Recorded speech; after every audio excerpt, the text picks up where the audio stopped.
there, welcome back to my YouTube channel. In last video, I showed you how to carve a permanent maxillary right central incisor. Today I am going to show you the carving of permanent maxillary lateral incisor. The first thing I am doing here is that I have smoothened the whole wax block with the help of carver, and then I have marked the midline on all the surfaces, that is labial, lingual, distal, mesial, and on the occlusal or the incisal surface as well. Then I have moved on to marking the surfaces. I have then marked the measurements for the root and crown. The cervico-incisal length of the crown is 9 mm and that for the root it is 13 mm.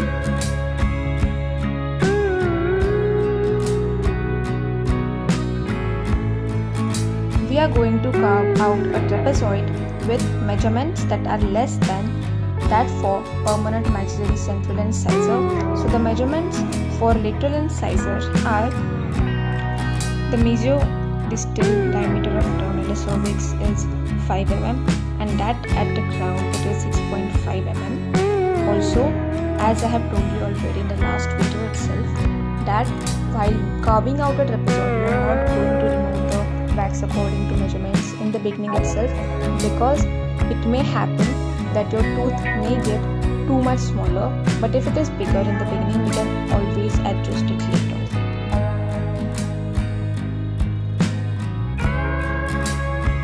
I am then dividing the labial and lingual surfaces in 3 equal parts. The uppermost is the incisal third, middle one is the middle third, and the bottommost is the cervical third. I am now moving my carver or removing the wax from the labial aspect. Talking about the labial aspect, the labial aspect has more curvature in case of lateral incisor as compared to this maxillary central incisor. Also, while removing the wax in the beginning, make sure that you are not reaching to the midline that has been drawn on the incisal or the occlusal aspect. From the labial aspect, the lateral incisor usually has more curvature with rounded incisal angle. The mesial outline of the crown from the labial aspect, it is similar to that of the central incisor, but the mesio-incisal angle it is more rounder. Also, talking about the crest of contour, mesially it is located at the point of junction of the middle and incisal third, and distally it is located more cervically, which is usually in the center of the middle third. Also, it can be semicircular outline distally. Usually, as I told you in the beginning itself, the labial surface of the crown is more convex as compared to the central incisor, and also the tip it is relatively narrow mesio-distally. It is usually 2 mm narrower than the central incisor. Now I am moving on to the lingual aspect. The lingual aspect has cingulum as it was located in the central incisor, and it is a common feature of all the incisors, maybe maxillary and mandibular. Usually talking about the cingulum in case of permanent maxillary lateral incisor, it is usually more prominent and it may or may not have deep developmental grooves located within the lingual fossa, and also the lingual fossa may show the presence of a pit, and the lingual fossa in case of maxillary lateral incisor it is V-shaped, while it was W-shaped in case of central incisor.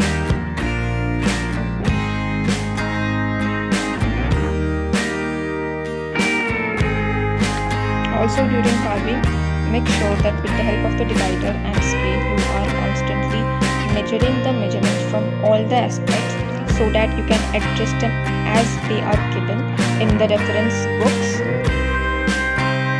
Also, have a constant look from all the aspects and then try to shape them.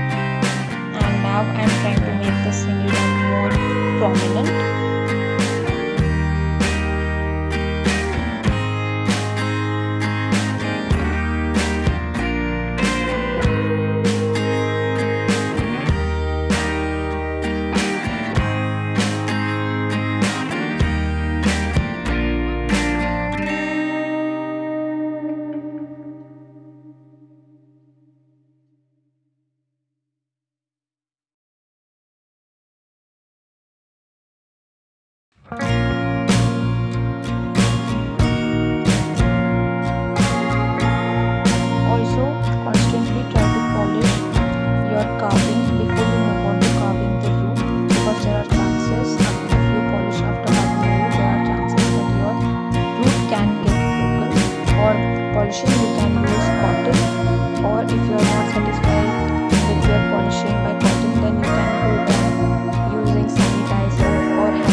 Now that I have done with the carving of the crown, I am moving on to the root.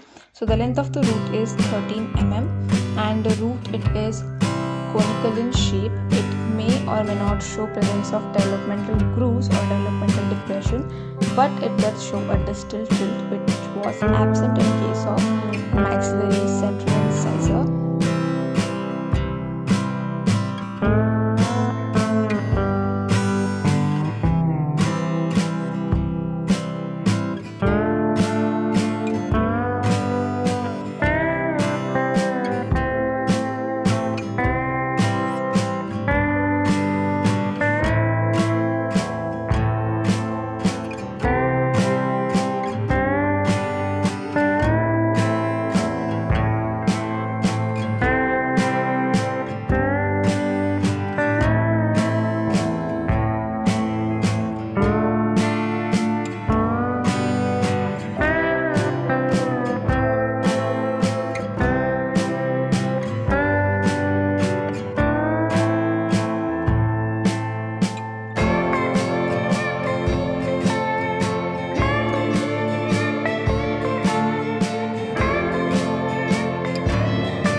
Once you are done with the carving, polish the final carving with cotton or cloth and make sure that there is no waste wax anywhere.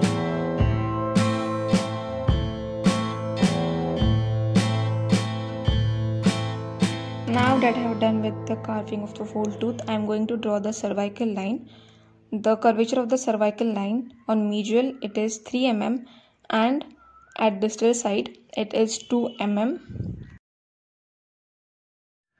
That's it. Now we are done with the carving of our permanent maxillary right lateral incisor. I hope that you must have learned something from this video. Also, if you find this video useful, do give it a thumbs up and share it with your friends. And also never mind to subscribe to this YouTube channel for more such videos, and stay updated and stay tuned for more learning stuff that is related to dentistry. See you in the next video. Hope you have a nice day.